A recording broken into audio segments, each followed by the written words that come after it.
श्री राधे राधे। कैसे हैं आप सभी? आई होप आप सभी बहुत अच्छे होंगे। श्री राधे राधे। आज देखिए फिर से मैं भागवत पाठ आप लोगों के लिए लेकर आई हूँ। किसी ने कमेंट में पूछा था कि ये भागवत जो है ग्रंथ कहाँ मिलेगा, तो आप लोगों को मैं जरूर दुकान वो शेयर कर दूंगी, कोई इशू नहीं है। आप इसे देख लीजिए अगर आप अपने जगह पे यदि ढूंढ पाए तो। इसीलिए मैंने ये पूरा आपको दिखा रही हूँ। ये जो है सुख सागर श्रीमद् भागवत पुराण का सरल भाषा में रूपांतर बम्बई अक्षरों में मुद्रित, और इसके बैक पे भी है। बैक पे ये चीज यही है, ठीक है। तो आप जो है देख लीजिएगा, अगर नहीं मिला तो मैं आपको शॉप लिंक भेज दूंगी। श्री राधे राधे। आइए चलिए अपने प्रभु के शरण में चलते हैं और भागवत का अगला स्रोत और अगला पाठ जो है पढ़ते हैं, ठीक है। देखिए, यदि आप पढ़ नहीं सकते तो इसे सुनने मात्र से भी कल्याण होता है। ग्रंथ में भागवत में ये लिखित में है, तो आप लोग जो है अपना इसे सुन के ही इनका फल प्राप्त कर सकते हैं। तो आइए 13वां अध्याय। भगवान द्वारा हंस रूप में सनकादि ऋषियों को उपदेश देना। भगवान श्री कृष्ण ने कहा, उद्धव, सत्व, रज और तम प्रकृति के 3 गुण हैं। जब सत्व गुण की वृद्धि होती है तभी जीव को मेरी भक्ति प्राप्त होती है। निरंतर सात्विक वस्तुओं का सेवन करने से सत्वुक गुण की वृद्धि होती है, यानी अच्छा आचरण, अच्छा आहार। जिस धर्म के पालन से सत्वगुण की बुद्धि वृद्धि हो वही सबसे श्रेष्ठ धर्म कहलाता है। वह धर्म रजोगुण और तमोगुण से उत्पन्न होने वाली विषय वासनाओं और पाप कर्मों को नष्ट कर डालता है। उद्धव, शास्त्र, जल, प्रजा, देश, समय, कर्म, जन्म, ध्यान, धर्म और संस्कार यदि सात्विक हो तो सत्व गुणों की, यदि राजसिक हो तो रजोगुण की, और यदि तामसिक हो तो तमोगुण की वृद्धि होती है। जब तक शरीर में ये तीनों गुण विद्यमान रहते हैं तब तक आत्म साक्षात्कार नहीं हो सकता। आत्म साक्षात्कार के लिए सात्विक गुणों के संग्रह की परम आवश्यकता होती है।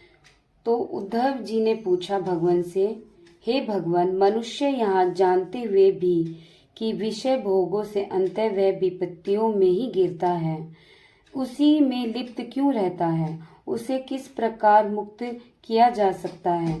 भगवान श्री कृष्ण ने कहा, उद्धव, जिस जीव जब अज्ञानवश अपने आत्म स्वरूप को भूलकर शरीर में अहंकार पाल लेता है तभी उसका मन रजोगुण और तमोगुण की ओर झुक जाता है। एक बार जब वह भोग वासनाओं के जाल में फंस जाता है तब फिर उनसे बाहर निकलना उसके लिए बड़ा कठिन हो जाता है। उससे बाहर निकलने के लिए एकाग्रता रखकर उसे किसी श्रेष्ठ गुरु के सत्संग की आवश्यकता होती है। यानी कि एकाग्रता यानी अकेला रहकर किसी श्रेष्ठ गुरु के सत्संग के द्वारा ही आप भगवान की ओर भक्ति प्राप्त कर सकते हैं। एक बार सनकादि ऋषियों को मैंने ऐसा ही उपदेश दिया था। प्रभु कहते हैं, वह मैं तुम्हें सुनाता हूँ। चलिए बोलिए मेरे साथ साथ, श्री हरि नारायण, ओम नमो भगवते वासुदेवाय नमः। तो प्रभु जो है सनकादि ऋषि के कथा हमें सुनाने जा रहे हैं। आपका बहुत बहुत धन्यवाद मेरे नाथ नारायण। एक बार ब्रह्मा जी के मानस पुत्र सनकादि ऋषि जो हैं ब्रह्मा जी के पुत्र हैं। तो सनकादि ऋषियों ने ब्रह्मा जी से यही प्रश्न पूछा था, परंतु जब वे इसका उत्तर नहीं दे सके तो उन्होंने मेरा ध्यान किया। तब मैं हंस के रूप में उनके सामने प्रकट हुआ। मुझे देखकर सनकादि मुनि ब्रह्मा जी को आगे करके मेरे पास आकर मेरी स्तुति करने लगे और अपने मन की बात उन्होंने मेरे सामने रखी। तब मैंने उनसे कहा, पुत्रों, यह चित्र बड़ा चंचल है।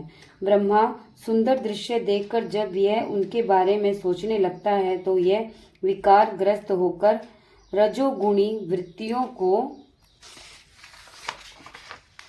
अपना लेता है। ये विषय चित्त दोनों ही देह के साथ जुड़े हैं। आत्मा अर्थात मेरा उनके साथ कोई संबंध नहीं है। इसलिए बार बार विषयों का सेवन और चिंतन करने से चित्त और विषय वासनाओं में डूब जाता है। इनसे तभी मुक्ति हुआ जा सकता है तब चित्त को एकाग्रता के साथ परमात्मा में लगाया जाए। परमात्मा सात्विक गुणों का आगार है। वह सच्चिदानंद स्वरूप है। भोग विलासाओं में जिस क्षणिक सुख का अनुभव जीव करता है वह अस्थाई है। यानी कि जो हम छोटी छोटी चीजों में खुशियां बना रहे हैं, बांट रहे हैं, समझ रहे हैं, वो अस्थाई है। 2-4 पल के उपरांत ही वह सुख की अनुभूति नष्ट हो जाती है। किंतु यदि परमात्मा के सानिध्य के लिए एकाग्रचित होकर ध्यान लगाया जाए तो उसे सदैव के लिए रहने वाला सच्चिदानंद सुख प्राप्त हो जाए। इसके बाद किसी सुख की आवश्यकता नहीं रहती। उद्धव, मैंने उन्हें बताया कि यह सांसारिक बंधन अहंकार के कारण से ही होता है। यह आत्मा के परिपूर्ण सत्य, उस अखंड ज्ञान और परमानंद को छिपा देता है।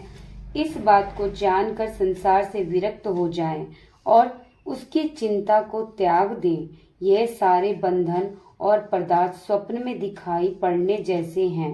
यह स्थूल शरीर, इंद्रियां और अंतःकरण रूप 3 प्रकार के विकल्प गुणों का परिणाम है। स्वप्न के समान माया का खेल है और ज्ञान से कल्पित है। इसलिए इस शरीर से दृष्टि हटाकर इंद्रियों की तृष्णा से मुक्त होकर परमात्मा के दिव्य विग्रह में लीन होने पर ही परमानंद की अनुभूति होती है। जैसे मंदिरा पी कर उन्मत्त हुए व्यक्ति को अपने वस्त्रों का ध्यान नहीं रहता, वैसे ही आत्म साक्षात्कार किए व्यक्ति को अपने वस्त्रों का ध्यान नहीं रहता, अपने शरीर की मोह नहीं रहता। प्राण और इंद्रियों के साथ यह शरीर भी प्रबंध के अधीन है। इसलिए मनुष्य वस्त्रों का ध्यान नहीं रहता, अपने शरीर का मोह नहीं रहता। प्राण और इंद्रियों के साथ ये शरीर भी प्रबंध के अधीन है। इसीलिए मनुष्य जब तक परमात्मा का ध्यान नहीं करता तब तक उसके कर्म उसे घेरे रहते हैं। परंतु आत्म साक्षात्कार करने वाला साधक शरीर और उसके कर्मों को सदा के लिए भूल जाता है। हे ऋषियों, मैं स्वयं परमात्मा हूँ। मैं तुम्हें तत्व ज्ञान का उपदेश देने के लिए हंस रूप में आया हूँ। मैं समस्त गुणों से रहित हूँ और किसी की अपेक्षा भी मुझे नहीं है।